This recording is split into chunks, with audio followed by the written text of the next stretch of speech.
Mike, so tell us about Nielsen, about the investment strategically, operationally, why you did it, and what you hope will come out of it. Sure. So let me first say that that's very exciting. It's a part of a progression that's been going on for 6, 7 years, right? So for a long time, since that interview we did back in 2012, OpenSlate has been intensely focused on the nature and quality of content.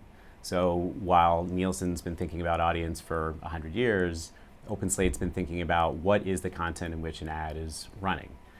We started back in 2012 looking at content quality very carefully when everybody thought that if it didn't look like television, it didn't matter. We established some metrics around that and a score that we're working on every day called the Slate score, which measures content quality. We started to look at subject matter expertise. What is a certain producer or channel good at doing? And then over time, we looked at safety and suitability very carefully. So for a long time, OpenSlate's been focused on understanding as deeply as possible the nature and quality of all ad-supported content. We started with YouTube. We expanded into Facebook earlier this year. We'll be announcing more platforms soon. But over time, from a marketer's perspective, they need a consistent set of metrics that helps them understand where their ad is running. And that's what we intend to do.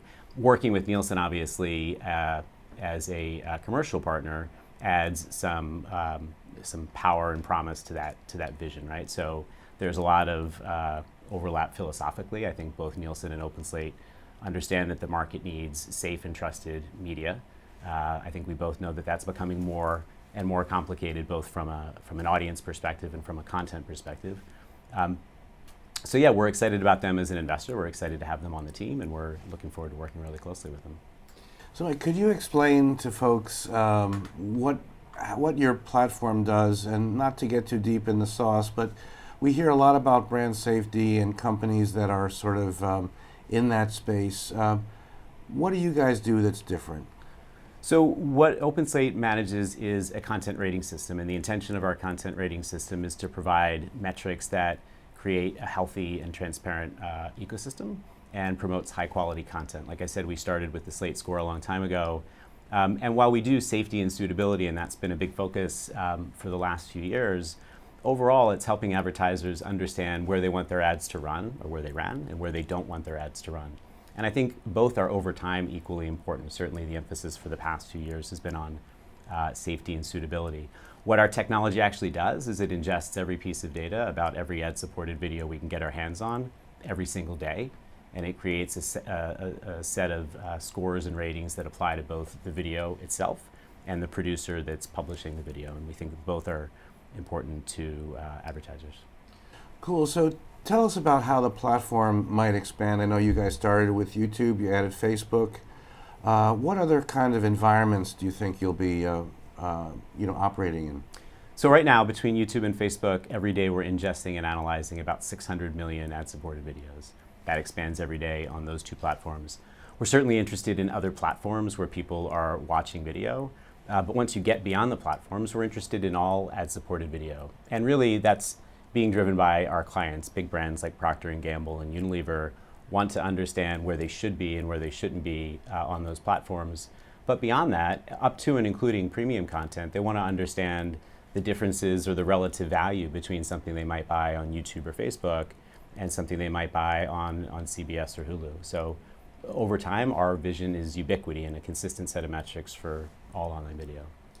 So Mike, now with a big partner and a financial investment, what's the roadmap ahead?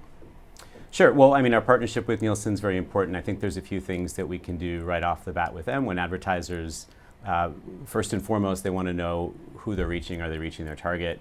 The next thing they want to know is where am I reaching them and where am I reaching them most effectively? So while Nielsen focuses and always has done a great job at being transparent about who you're reaching, I think we have an opportunity to help advertisers understand where they're reaching them and to be really specific about safety and suitability, but also quality and what's a premium environment look like to you in the future. So that's thing one. Thing two on that front, but it's really the broader mission for our company right now, is what I mentioned before, ubiquity. We want to be on all online video. We want an advertiser to be able to have a consistent set of metrics for everywhere their ad can run. So Nielsen works with publishers directly as well, and so we'll be working with them on that front. And then both with Nielsen and beyond, international is a huge opportunity for OpenSlate. The platforms that we measure are global. Their ad engines are global. Our clients, our largest clients, are mostly global clients and global holding companies. So we have a huge opportunity now, I think, to take the show on the road. Right now, we get about 15% of our business from international, and we intend to grow that. Great. And finally, Mike, some thoughts about the journey you've been on as one of our innovators, and sort of at this exciting time, and seen a lot of companies come and go, and you've sort of kept at it, and you haven't taken a lot of money. Some lessons learned.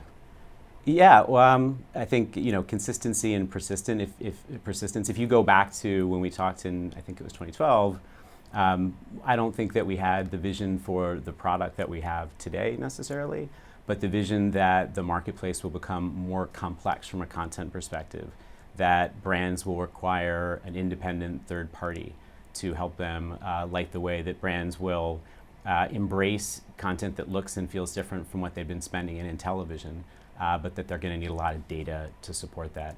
So the vision of a healthy ecosystem based on independent third-party data has been the same, and I think that that's super important. You need to set out on a course and stick to it. Certainly the market has changed a lot. We've seen opportunities, we've seen headwinds. We're feeling really good about the business today and our opportunities for the next few years.